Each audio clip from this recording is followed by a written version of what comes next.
তো আজকে সকাল সকাল এক দাদা এসছে আমাদের বাড়িতে কাঁকড়া নিয়ে। দেখুন বিশাল বড় বড় সাইজের কাঁকড়া, ক্যানিংয়ের কাঁকড়া। এটা হচ্ছে 500 টাকা করে, আর এই যে আছে ব্যাগের মধ্যে এগুলো হচ্ছে 400 টাকা করে। তো বেশ ভালো সাইজ। চারটে, এই যে দাদা বলছে চারটে 1 কিলো হবে। সত্যিই 1 কিলো হয়েছে। আমরা 6টা নিয়েছি, যে দাদা একদম কেটে বেছে দিয়ে দিচ্ছে। হ্যাঁ, 6টা হয়েছে 1 কিলো 600, তাই তো দাদা?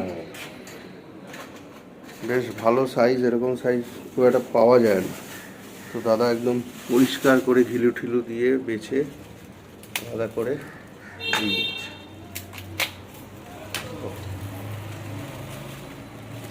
বেশ বড় সাইজ। এটা কবেকার ধরা দাদা? এইটা তো আমরা আড়ত থেকে নিয়ে আসি, এই একদিন ধরে পরের দিনই আড়তে নিয়ে চলে আসে। আমরা 2 দিন আগে সুন্দরবন থেকে ঘুরে এলাম, সেখানেও ছিল, কিন্তু আমরা আনিনি। খুব ইচ্ছে ছিল আনার। যাক ভালো, আপনি কেটে কুটে বেছে দিন। স্বাদ হবে তো? হেভি স্বাদ। স্বাদ হলে আবার নেব। হেভি ঠিক আছে।